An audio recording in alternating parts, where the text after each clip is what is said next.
Hey guys, how's it going? ItZMuRdA here, coming at you today with another current events video. Update from some stuff going on last week and some stuff going on this week. Real briefly, I'll just put it right out there. The SOE Live online registration ends today. We're going to talk a little bit about that. We're going to talk about the StreamToBeatCancer from last Friday. And Game Update 13 should be coming out this week, even though Game Update 12 just came out last week. That is the schedule unless something pushes it back for some reason, so we got that to look forward to as well. So getting started with the SOE Live online registration, I mentioned this in a current events video last week. Just again as a heads up, today is the last day. It ends tonight at 11:59 p.m. Pacific time, so that's like around 3 a.m. Eastern. Is the last day that you can register for SOE Live online. You'll still be able to buy a ticket day of if you just happen to show up. It is going to cost you, I believe, $20 more, but if you're planning on going, I mean, you want to do this by now. You want to have your tickets by now for sure. So make sure you don't forget about that if it had slipped your mind or something like that. Unfortunately, I'm mostly 90-something% sure that I'm probably not going to be able to attend. Excuse me, I getting all choked up about it, right? But in all seriousness, I'm pretty upset about that. There's not a whole lot we can do. Shandar and I have been kind of battling for it as anything we could possibly do for months now, and I'll be honest and say that right now it's not looking like we'll be able to go this year, which is a huge bummer. If I could pick one event to go to ever, it would be SOE Live. That beats any concert or any other sort of event that I can think of.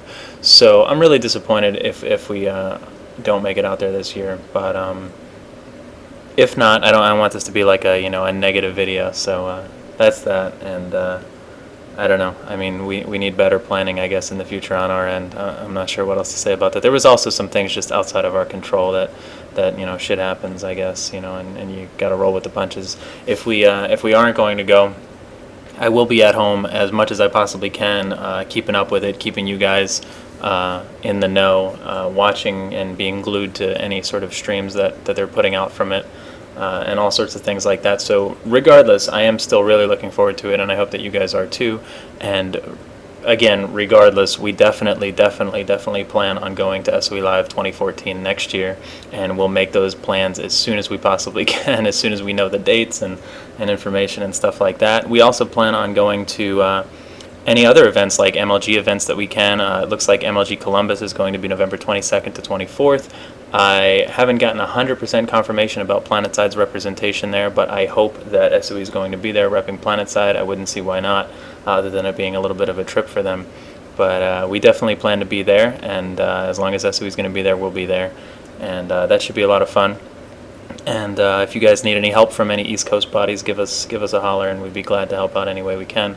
And then hopefully other things like PAX East and maybe some other MLG events that might be on more accessible for us on the East Coast, things like that we'll be on the lookout for, and we'll definitely be planning on SOE Live next year. So it's probably much more disappointing to me than it is to you guys, but you do what you can, right? So anyway, moving right along, if you are going, and you should go if you can, by any stretch of anything, you should go. You want to order your tickets today if you haven't already. So that's that. The other thing I wanted to talk about, the StreamToBeatCancer is over already. It was last Friday, but I just wanted to give a nod to it, give a thank you to everybody who participated. Echo Romeo had set up the event. This is just his original post on one of many posts on the PlanetSide forums about it, and I thought it was pretty awesome. In short, we played on Watterson for the night, did some ops. I think we had like at least 6 squads just on TR in the setup that we were using. But a lot of people were involved that weren't even necessarily in like the main platoons and things like that. I had played a Watterson alt with the Dragon Wolves and Imperial Reach, guys from PlanetSide Universe and Reachcast Show and many others. It was a lot of fun. Some people from my stream came in, made some alts as well. I know for a fact that we raised over $300 at this point. It's probably even a bit more than that, because we don't know for sure all of the donations that went in, if some went in anonymously just to either the American Cancer Society or Wounded Warriors that we didn't know about. But a few $100 even just that we know about is pretty awesome. So thank you guys not only for the donations but also for coming out and participating in the event. That was totally Echo's deal. His whole, he set up the whole entire thing, but when I heard about it, thanks to Jenny Boo at PlanetSide Universe, I wanted to get involved, and I'm glad that I was able to help and spread the word, and we had a lot of fun. So just wanted to say thank you to everybody for that.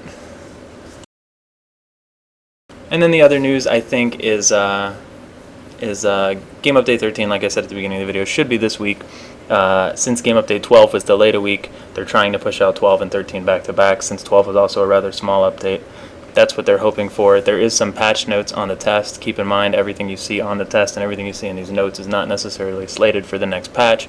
It's just what they're testing at the time. Some of this stuff will probably be in Game Update 13. Some of it we might not see until 14 or 15 or 16 or something like that. So just a heads up. One thing that we do know, there's Maggie's tweet the other day, the chat box on the respawn screen. That's pretty awesome. A lot of us have been complaining about it or saying for a while that the things that we can't do while dead or while dying, there's a ton of them, and they started by adding the ability to toggle a scoreboard when you're on the death screen, and now this is the next step, and I think that's a pretty awesome change. So when you're waiting on that redeploy timer or whatever, that's like the time you want to be typing more than anything, rather than having to go into the social panel and voice and chat and so on and so forth. So that's pretty cool. I'm definitely excited about that. Anyway, the rest of these notes, I'm not going to go through them like I would a patch note video. You'll be getting that as soon as Game Update 13 is released. I'll be doing the patch note overview as always on a live server, but there's some cool stuff in here. I don't know where Amurish Lattice falls. I know it was like going to go live with Game Update 12 and then it got delayed. I don't know if it's going to go with 13. I don't know if they still need to do more work on it.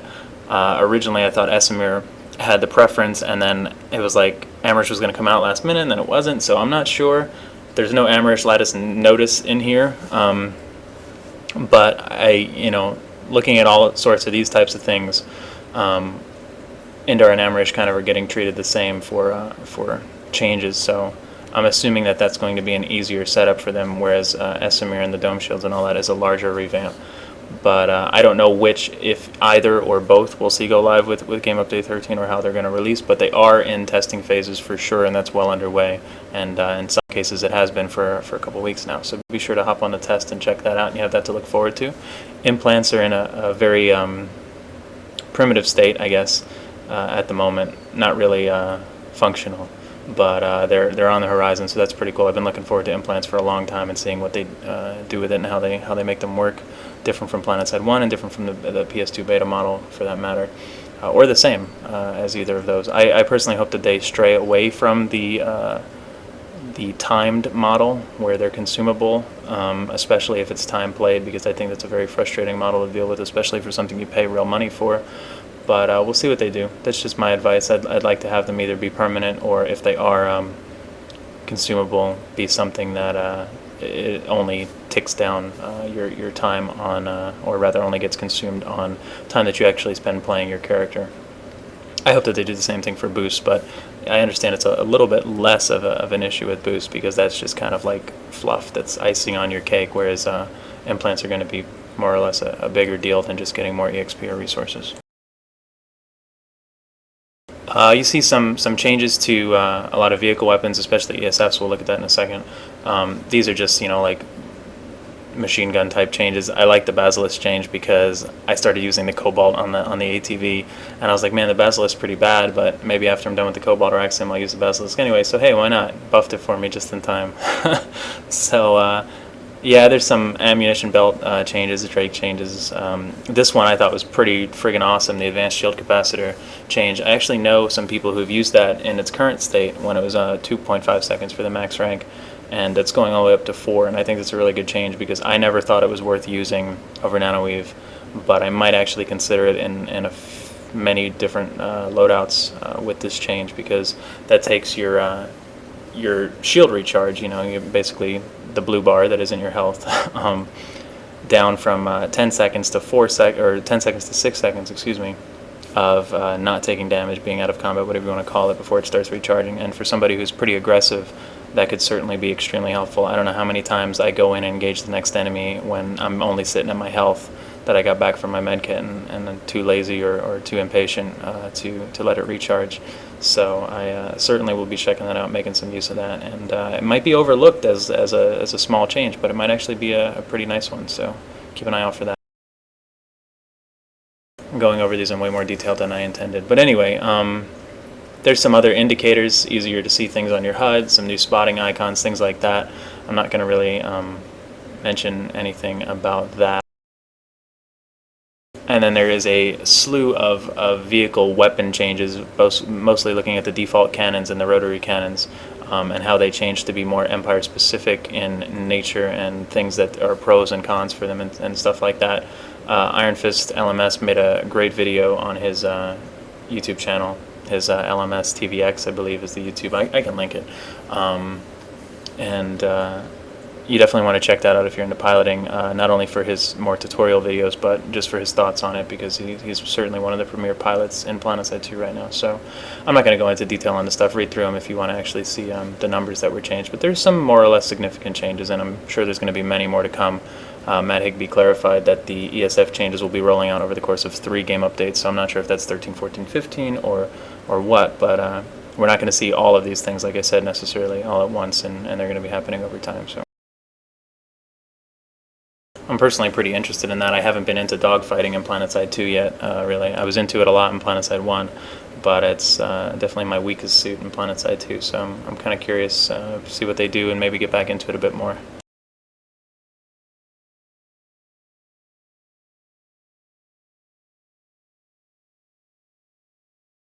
That entire section that I just scrolled through was all changes to ESF guns and things like that.